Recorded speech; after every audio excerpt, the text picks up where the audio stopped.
Hey guys, Dr. Jeremy here with the Active Life, and today we're going to be talking about carries.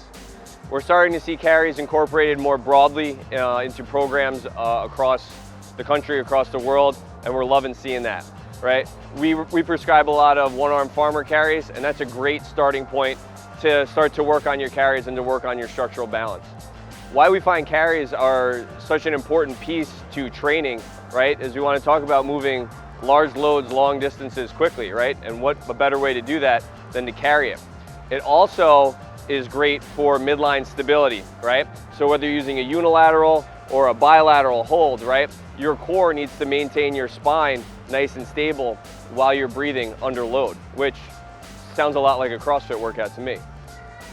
The added benefit of going unilateral, right, is now you're being forced to stabilize in the frontal plane, right? A little bit of anti-rotation while we move in the sagittal planes, right? So now we're starting to be a little bit more dynamic with our core stability, and it also doesn't take a whole lot of range of motion to be training this. If you have some mobility issues, right, it's not going to show up on a lot of these carries, which is a great, safe way to train and start to build some core endurance and midline stability. What we also like to do is not just stick to the one-arm farmer carry or the two-arm, the regular farmer carry. We like to mix up where we hold the implement. So we like to hold the implement in a waiter's squat or a waiter's stance, right? So we're gonna hold it in one arm, essentially a one-arm front rack, and go for a walk there. We like to hold a yoke in the front rack and go for a walk. This can be especially taxing, right? And a great benefit for that upper back, especially if you struggle with rounding over in heavy front squats. We also like to go overhead, both unilaterally with a kettlebell or a dumbbell, bilaterally with an axle or a yoke, just to work that overhead stability and endurance, that postural endurance that we gain in these carries. Now, we not only like to change where we're holding the implement, whether it's unilateral or bilateral, we also like to vary the distances that we travel and the weights that we use. We get a lot of people saying, and we ask them, hey, do you do carries?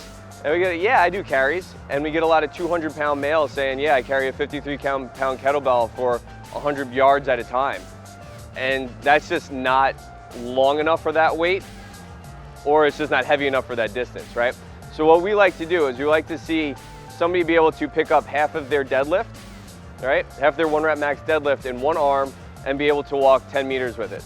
We like to see people be able to pick up their deadlift all together, the one rep max deadlift in each hand, right? Not in each hand, but all together, and walk 10 meters with it. But we also want to see people pick up a third of their one rep max deadlift in one hand and walk 100 meters with it on both sides equally, right? Also, if you notice a difference from side to side, you're going to start to notice a difference in your stabilization patterns from side to side, as well as your endurance. We also like to see in a waiter's carry, right? We want to see you guys be able to take about a third of your front squat and be able to walk with it, right? A good 50 to 100 meters. We also want to see that one-arm overhead carry. We want to see that around 50% of your one rep max strict press for you to be able to carry that 50 to 100 meters in each hand equally.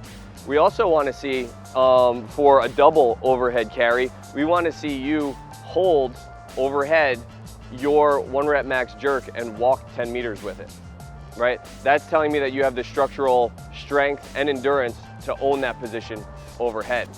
For a yoke, we want to see at least your one rep max back squat being carried for at least 50 meters, right? That's telling me that structurally that you're intact to be able to own that weight, and your core is going to be able to hold that position while you're squatting. So really what we're getting at with this video is that we want you guys carrying, but we want you doing it right. We want you to be changing the variations and carries you're doing, right?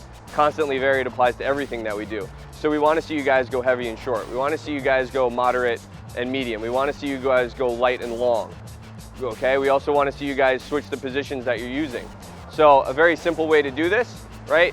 Pick two different carries, all right?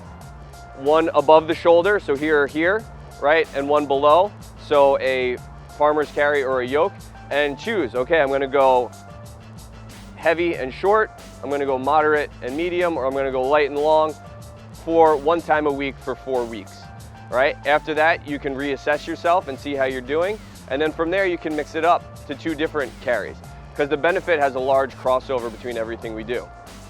So, Constantly vary your carries as far as weights, as far as distance, and as far as the types of carries that you use, but start working them in at least 2 times a week. This is Dr. Jeremy from The Active Life with your Brute Tip.